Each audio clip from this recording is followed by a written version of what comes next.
Moonshot AI, the Chinese AI firm behind the new Kimi K3 model, is strategically accelerating its plans for an IPO on the Hong Kong Stock Exchange.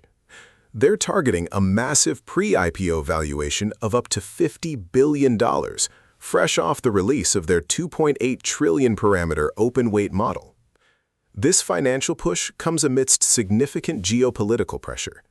The U.S. White House has formally accused Moonshot AI of using industrial-scale distillation techniques. Essentially, they're accused of illicitly extracting capabilities from Anthropic's Claude Fable 5 model to improve their own. Anthropic themselves have previously reported such activities from various labs. Moonshot AI is also dismantling its offshore red chip structure to facilitate this domestic listing.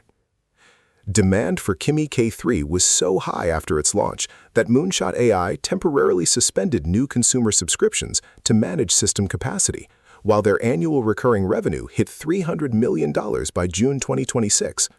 It's a complex landscape of rapid innovation and intense scrutiny.